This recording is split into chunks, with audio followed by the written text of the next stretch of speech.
और मैं यहाँ प्रेस हो तो उसके माध्यम से चेतावनी देना चाहता हूँ सरकार को कि आंदोलन खत्म नहीं हुआ, धरना खत्म हुआ है। अगर एमएसपी का कानून नहीं बना तो बहुत भयानक लड़ाई देश में होगी किसानों की सरकार के साथ। इस्तीफा मेरे हर वक्त साथ रहता है, वो मेरे लिए कोई बड़ी चीज़ नहीं है, क्योंकि मैं अपनी माँ के पेट से गवर्नर नहीं पैदा हुआ था कि रिटायर होने के फौरन बाद मैं किसानों की लड़ाई में पूरी ताकत से कूदूंगा और पूरा देश घूमूंगा। अब किसी भाषण की तो ज़रूरत नहीं है। अगर आप मुझे माफ़ी दें तो मैं बिना भाषण के चला जाता हूँ। भाषण इतने भाषण हो गए हैं और कोई बात रही नहीं है जो कही ना गई हो। पर चलिए, जब आया हूं तो आपकी मजदूरी जरूर करूंगा। दोस्तों, इस वक्त हमारे लोगों पे बहुत सख्त वक्त, बहुत कड़ा वक्त है किसानों के ऊपर। पूरे देश में किसान बहुत तरह से सताया जा रहा है और जो सरकार चला रहे हैं उनके खाने और खाते में किसान का कोई नाम नहीं है। जब ये 3 कानून आए और हमारे लोग जाके बैठ गए, वो मरने लगे, 600 लोग जब मर गए, तो फिर मेरे से रुका नहीं गया और मैं अपना इस्तीफा जेब में रख के मैंने सोचा कि लानत है ऐसे पद पे कि मैं उसे लिए बैठा रहूं और हमारे लोग दिल्ली की सीमाओं पे जलील होते रहें। मैं प्रधानमंत्री जी से मिलने गया और मैंने उनको कहा कि देखिए साहब, इनके साथ बहुत ज्यादती हो रही है, इनको कुछ ले दे के निपटा दीजिए। तो उन्होंने कहा चले जाएंगे, क्यों चिंता करते हो। मैंने कहा साहब, आप इनको जानते नहीं हो, ये तब जाएंगे जब आप चले जाओगे। और बराड़ साहब, सिख भाइयों के लिए तो मैंने उनको बताया कि ये तो 300 साल तो भूलते नहीं हैं और किसी लड़ाई में इस तरह का समझौता नहीं करते हैं जैसा आप समझते हो। इनके तो गुरु महाराज के 4 साहबजादे शहीद हो गए थे, लेकिन समझौता नहीं किया था। और मैं आपको डराने नहीं आया, लेकिन मैं आपको सावधान करने आया हूं कि इनके साथ जाति मत करना। ये जब मिसेस गांधी ने ब्लू स्टार ऑपरेशन किया, उसके बाद 1 महीने तक अपने फार्म हाउस पे उन्होंने महामृत्युंजय का पाठ कराया। अरुण नेहरू मेरे अच्छे दोस्त थे, उनके भतीजे थे। उन्होंने कहा फूफी आप तो इसमें यकीन नहीं करती थी। तो उन्होंने कहा कि तुम जानते नहीं हो बेटा, जिसने भी इनका स्वर्ण मंदिर छुआ है वो जिंदा नहीं बचा, ये मुझे मारेंगे। उनको ये इल्हाम था और वही हुआ। फिर जनरल वैद्य मारा गया। तो मैंने कहा साहब, ये छेड़ने की चीज नहीं है, पहले इनके बारे में जानकारी कर लो, फिर आप तय करो क्या करना। और ये हमारे वाले, ये तो 6ठे महीने लाल किले पे जा चढ़ते थे, कभी आगरा में जा चढ़ते थे, कभी दरवाजे, कभी दरवाजा फाड़ लेते थे, कभी कब्र फाड़ देते थे। इनसे भी नहीं लड़ा जाता। तो इनको ले दे के निपटाओ तो आपके हक में रहेगी वो बात। खैर, उस दिन वो उनकी बात समझ में नहीं आई, कुछ दिन बाद आई, देर आए दुरुस्त आए। फिर उन्होंने वही किया जो मैं कह रहा था उनसे, और माफी मांग के कहा कि मैं माफी चाहता हूं और मैं इन 4 कानूनों को वापस लेता हूं। अभी एमएसपी का मामला रुका हुआ है और मैं यहाँ प्रेस हो तो उसके माध्यम से चेतावनी देना चाहता हूं सरकार को कि आंदोलन खत्म नहीं हुआ, धरना खत्म हुआ है। अगर एमएसपी का कानून नहीं बना तो बहुत भयानक लड़ाई देश में होगी किसानों की सरकार के साथ। और मेरे तो 4 महीने रह रहे हैं, मैं तो छोड़ के इसी में कूद पड़ूंगा। इस्तीफा मेरे हर वक्त साथ रहता है, वो मेरे लिए कोई बड़ी चीज नहीं है, क्योंकि मैं अपनी माँ के पेट से गवर्नर नहीं पैदा हुआ था, मैं तो लड़ते झगड़ते हो गया था। तो इस लड़ाई में, और मैं आपको वैसे भी वादा करता हूं कि रिटायर होने के फौरन बाद मैं किसानों की लड़ाई में पूरी ताकत से कूदूंगा और पूरा देश घूमूंगा। अब एक चीज मैं आपको और जानकारी दिलाना चाहता हूं, खासतौर से राजस्थान के लोगों को, आपको आपके हिस्से का पानी नहीं मिला है। मैं जब कश्मीर में था तो मुझे गडकरी जी का फोन गया कि सतपाल भाई, अमरिंदर मेरे पास बैठे हैं और ये कह रहे हैं कि आपके और पंजाब के बीच में कोई पानी का समझौता होना है जो 40 साल से नहीं हो रहा है, और उसका नतीजा ये है कि सारा पानी पाकिस्तान को जा रहा है। तो मैंने कहा उनको, अमरिंदर जी को, कि आप कल अपने मंत्री को भेज दें। उसने कहा कल तो नहीं, परसों मेरा मिनिस्टर आ जाएगा। और 40 साल से महबूबा और फारूक अब्दुल्ला उसको लटकाए हुए थे, इसलिए कि वो पानी वहीं जाता रहे जहां जाता था। मैंने 15 मिनट में समझौता करा दिया। इस बात पे अटकाया हुआ था कि कंट्रोल किसका हो। मैंने कहा किसी का कंट्रोल नहीं होगा, जॉइंट सुपरविजन होगा। दस्तखत हो गए, मिठाई बट गई, और आज आपको मैं बताना चाहता हूं कि उस समझौते, उस पर काम शुरू हो गया है। कंडी एक इलाका है जम्मू में, जो कंडी माने सूखा इलाका, उसमें 25,000 हेक्टर में सिंचाई होगी, 6,000 हेक्टर में पंजाब में होगी, और उसके बाद भी बहुत पानी बचेगा जो राजस्थान और हरियाणा को मिलेगा। मैं राजस्थान के लोगों से कहना चाहता हूं कि अपने नेताओं को कहें कि थोड़ा सावधान रहा करें और देख लिया करें कि तुम्हारे हिस्से की क्या चीज कहां बकाया है, उसको अपने यहां ले आएं। अब एक मुझे इन्होंने अभय सिंह जी ने एक याद दिलाई चीज, और वो है उसकी, नहीं, स्वामीनाथन। इसका कोई नाम नहीं जानता था स्वामीनाथन का। मैं बीजेपी का घोषणा पत्र जब लिखा जा रहा था तो मुझे जिम्मेवारी दी गई थी कि एग्रीकल्चर का सेक्शन मैं लिखूंगा। तो मैं जब वो लिखने लगा तो सबसे पहले मेरे जहन में आया कि मैं स्वामीनाथन कमेटी की सिफारिश लिखूं, लेकिन मुझे पता था कि बीजेपी कभी ये नहीं मानेगी। तो मैंने अपने यहाँ के थे, अजमेर के सांवरलाल जाट साहब को फोन किया, किसानों के बड़े मजबूत आदमी थे। मैंने कहा कि चौधरी साहब, ऐसी ऐसी सिचुएशन है, मेरा मन है कि मैं ये लिखूं, लेकिन ये तो लागू नहीं करेंगे। तो उन्होंने मुझे जवाब दिया कि मलिक साहब, ये कलम रोज नहीं मिलती है, आज मिली हुई है, इसको लिख दो, मनवा तो हम लेंगे। हमारे लोग सड़कों पे बैठ के मनवा लेंगे। और आप हैरत करोगे, वही हुआ। उसके बाद से आज तक जितने किसान आंदोलन छोटे बड़े हुए हैं, उन सब में स्वामीनाथन कमीशन की रिपोर्ट लागू करो, ये बात कही गई है, और ये किसी ना किसी दिन पक्की हो जाएगी। इसी तरह एमएसपी है। एमएसपी के बिना हमारा गुजारा नहीं है, और एमएसपी सरकार देना नहीं चाहती है। उसका कारण है, सरकार के जो दोस्त हैं, मैं अभी आ रहा था 20 दिन पहले गुवाहाटी आया, मैं वहाँ से, मेघालय से, वहाँ उस एयरपोर्ट पे एक लड़की बड़ी मॉडर्न मेरा स्वागत करते हुए मुझे मिली।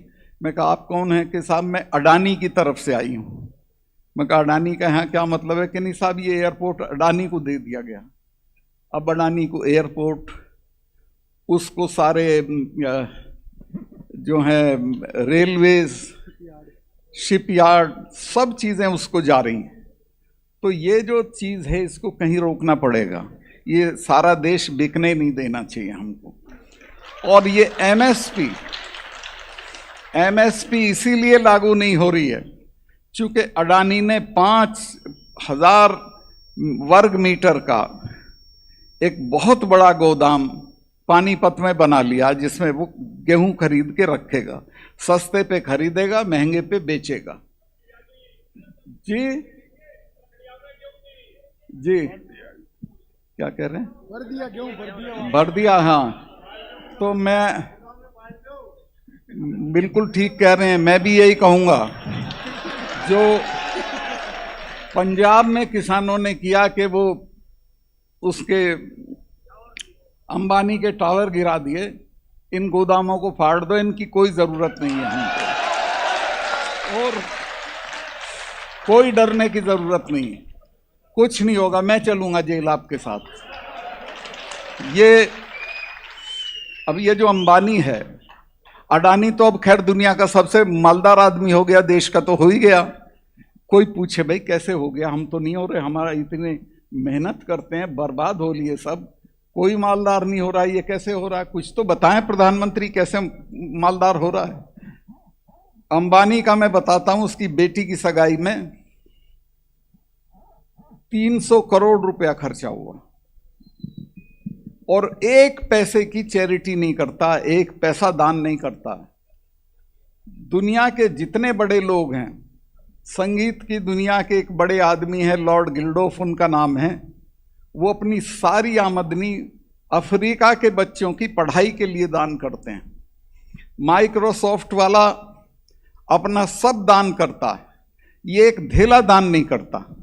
मैं तो ये कहता हूं जगह जगह इसके लिए कि ये इंसान भी नहीं है, सड़े हुए आलू की बोरी है, इनको कोई इज्जत मत दीजिए, इनको सेठ भी मत कहिए, और जब तक इन पे हमला नहीं होगा तब तक ये क्लास रुकेगी नहीं, हम नीचे जाते रहेंगे, ये ऊपर जाते रहेंगे।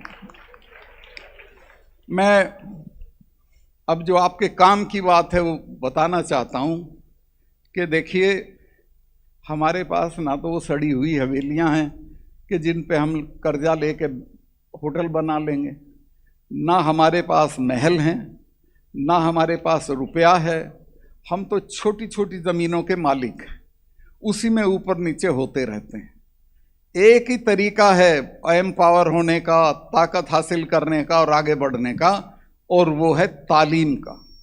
दुनिया में जिन कौमों ने तालीम की तरफ ध्यान दिया वही तरक्की की है।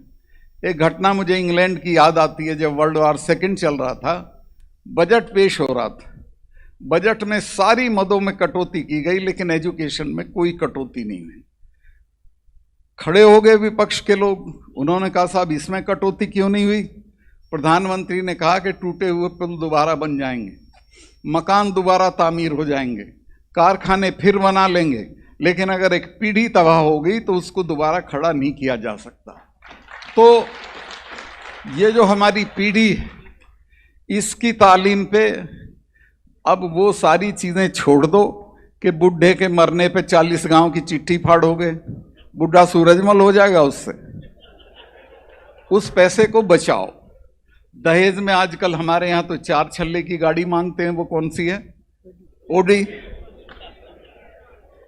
वो मत मांगो। घर में मैं गया अभी, वहाँ हनुमानगढ़ मेरे शिकायत की लोगों ने कि साहब घर में 2 आदमियां, मकान 15 कमरे में बना रखा है और 5 बीघे में बना रखा। क्यों भाई? मैं जब MP रह लिया था, MLA रह लिया था, मिनिस्टर रह लिया था, तब भी मैं दिल्ली में 2 कमरे के मकान में रहता था। जब मुझसे मिलके चौधरी लोग नीचे उतरते थे तो मेरा ड्राइवर बताता था कि साहब वो कह रहे हैं कि बताओ भाई, ये तो 2 कमरे के मकान में तो रह रहा है। मैंने कहा इनको अकल नहीं है, 2 कमरे का मकान मेरी ताकत है। इस 2 कमरे के मकान की वजह से मैं प्रधानमंत्री से पंगा ले सकता हूं। अगर मेरे पास दौलत होती, मेरे पास इल गॉटन वेल्थ होती, मेरे पास बड़े बड़े महल दुमहले होते तो मैं नहीं लड़ सकता था, क्योंकि ईडी आ जाती अगले दिन, इनकम टैक्स आ जाता। अब तो मैं जब गया कश्मीर में, जब गया तो जाते ही 2 मामले मेरे सामने आए और दोनों में घपला था। मुझे सेक्रेटरी ने कहा जी इनमें गड़बड़ है, तो मैं कहा इनको कैंसिल करो। उन्होंने कहा साहब इनमें 150 करोड़ रुपया है। मैं कहा भाड़ में जाए, मैं तो 5 कुर्ते पजामे में आया हूं, ऐसा ही जाऊं। और मैं तीसरे दिन प्रधानमंत्री जी को मिलने गया। मैंने उनको बताया कि साहब ये मामले थे, मैंने कैंसिल कर दिए, आपकी कोई दिलचस्पी हो तो मुझे बताएं, मैं नहीं करूँगा, मैं छोड़ दूँगा। और उसमें अंबानी का भी था एक, वो जो छोटे वाला अंबानी है वो था उसमें। तो मैं दोनों कैंसिल कर दिए और आज मैं मौत से हूँ, किसी चीज़ से नहीं डरता हूँ। मैं आपको ये बताऊं कि जो फकीरी है इसमें बहुत ताकत होती है, अमीरी में ताकत नहीं होती। बहुत मैं शायद लंबा कर गया हूँ। अच्छा आपको सुनना चाहते हैं साहब जी, चलिए। तो दूसरे वहाँ कश्मीर में जब ये 370 हटाने की बात आई तो रात को मुझे गृह मंत्री के यहाँ से आदेश आया कि कल एक चिट्ठी आपको भेजनी है। चूँकि वो असेंबली होती तो असेंबली की चिट्ठी जाती, चूँकि असेंबली थी नहीं, गवर्नर रूल था, तो मेरी चिट्ठी के आधार पे उसको हटना था। तो मैंने चीफ सेक्रेटरी को बुला कहा कि सुबह ये चिट्ठी मैंने ड्राफ्ट कर रखी थी कि सुबह ये चिट्ठी टाइप करा के मेरे साइन करा के दिल्ली भेज दो। उसने कहा साहब हटा रहे हो? मैं कहा जी हाँ हटा रहे हैं। कहने साहब 1000 आदमी मारना पड़ेगा। मैं कहा क्यों? कि यहाँ तो रिवाज है, यहाँ तो बुरहान वानी जब मरा था तो 150 आदमी तो उसके मरने पे अब मरे थे। थानों में घुस जाएंगे, हथियार लूट लेंगे, लोग हमला कर देंगे और पता नहीं क्या क्या अफरा तफरी होगी। मैंने कहा कुछ नहीं होने का, चिड़िया भी नहीं बोलने की। उसने कहा आपको कैसे ये भरोसा है? मैं कहा मैंने 4 महीने में एक ही काम किया है, मैंने इनमें सेंस ऑफ फैटिग डाल दी है कि 200 लड़के ले दुनिया में दूसरे नंबर की फौज से लड़के कुछ हासिल नहीं होगा, जो होगा बातचीत से होगा, कोई नहीं लड़ेगा। इन तीनों चीफ मिनिस्टरों को गिरफ्तार करना अगर कुत्ता भी भौंक ले, और वही हुआ, कुछ नहीं हुआ। और मैं आपसे ईमान से बता रहा हूं, मेरे 1 साल 2 महीने के टर्म में मुझे एक भी दिन गोली नहीं चलवानी पड़ी लोगों के ऊपर। मैंने पत्थरबाजी रुकवा दी, मैंने जो वो भर्ती थी नई वो रुकवाई, और लोगों को समझा दिया कि इसमें कुछ नहीं है। मैंने 1 साल में 44 कॉलेज दिए, 1 साल में। जहाँ जो मांगता था उसे फौरन डिग्री कॉलेज दे देता था। मैंने मुफ्ती सईद के एक साथी थे जो मेरे भी दोस्त हैं, अब तो उनकी डेथ हो गई पिछले कुछ महीने पहले। उनका नाम था, बुढ़ापा आ गया, कुछ याद नहीं रखता। नहीं, उनके मुजफ्फर बेग साहब तो मुझे मिलने आने वाले थे जम्मू के उसमें गवर्नर हाउस में। थोड़ा देर हो गई, मैंने पूछा साहब क्या हो गया? कहने लगे यार मुझे इसने ये जो अपनी नहीं ये हाँ ये जो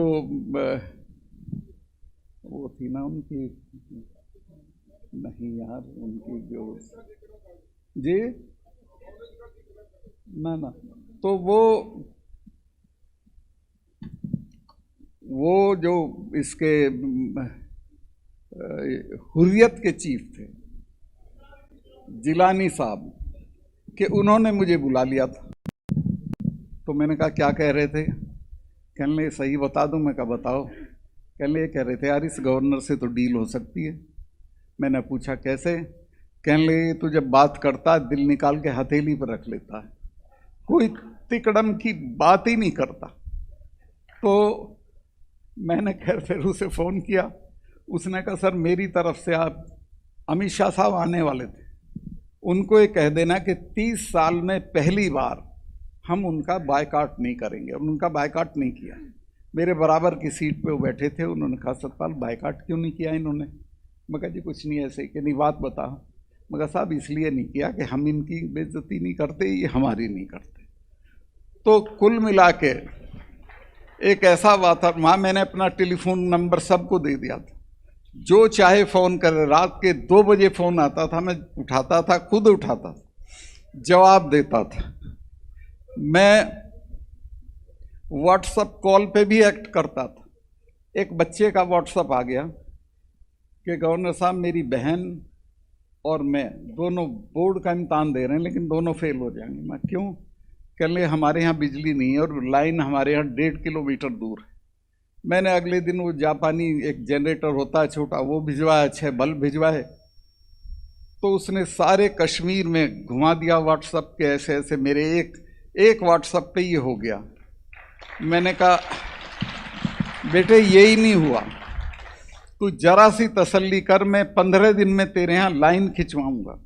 मैंने बिजली वालों से कहा कि जो 1.5 किलोमीटर दूर लाइन है वहाँ से इसके घर तक लाइन खींच दो।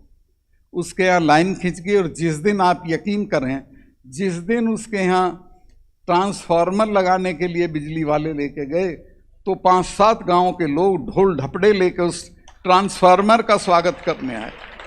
तो कुल मिला के अगर आप ठीक से काम करें तो सब कुछ ठीक हो सकता है। अब तो वहाँ बात बहुत बिगड़ चुकी है, मैं उस पर कमेंट नहीं करूँगा, ना मेरा कहना ठीक है। मेरे रहते हुए कोई टेररिस्ट श्रीनगर में घुसने की हिम्मत नहीं करता, आता ही नहीं। अब तो वहाँ घुस के पुलिस के लोगों को मार रहे हैं, सीआरपी के लोगों को मार रहे हैं, कोई डर नहीं है किसी तरह का। और ये सारी चीज़ डर से नहीं होती, ये इकबाल से भी होती है। सरकार का अगर इकबाल है तो लोग आपका कहना मानेंगे, नहीं है तो वो लड़ जाएंगे। मैं कश्मीर पे मुझे इतना नहीं बोलना था, मैं बेमतलब इतना लंबा बोल गया। मैं ये पीछे से एक आवाज़ आ रही कि जाटों पे बोल दो कुछ। मैं जाटों पे, जाट तो इतने विद्वान लोग होते हैं, इन पे क्या बोल दूं। एक ही बात बोलना चाहता हूं कि अपने बच्चों को तालीम दो, और ख़ास तौर से लड़कियों को। मैं 4-5 जगह गवर्नर रहा हूं और सब जगह मैं कॉन्वोकेशन में जाता था। 30 मेडल होते थे तो 10 लड़कों के और 20 लड़कियों के होते थे। और मैं जगह जगह कहता था लड़कों को कि भाई कुछ शर्म कर लो, तुम तो खाना भी बनाना नहीं जानते, और अगर यही कुश्ती का मेडल लेंगी, यही मुक्केबाजी का मेडल लेंगी, यही पढ़ाई का मेडल लेंगी तो तुम क्या करोगे। लेकिन वो है, आपके यहाँ भी गड़बड़ है, छोटी उम्र बढ़ते ही नशा पकड़ लेते हैं। इससे बचाओ। लड़की से तो पूछते हो शाम को कहाँ गई थी, कहाँ से आ रही हो, इससे नहीं पूछते लड़के से कहाँ गया था और कहाँ से आ। इससे सख्ती के साथ पेश आइए और इसको सही रास्ते की तरफ ले जाइए। और ये बड़े घर बनाना, काज करना, दहेज देना, इस सब को छोड़ के इनकी पढ़ाई पे खर्चा करिए। इनकी पढ़ाई पे खर्चा करोगे तो आपकी नई पीढ़ी खड़ी हो जाएगी और आप बहुत दूर तक जाओगे। मैं कह रहा हूँ आप पे कुछ नहीं है, सिर्फ यही एक रास्ता है जिससे आप आगे बढ़ सकते हो। मैं बहुत लंबा कर गया।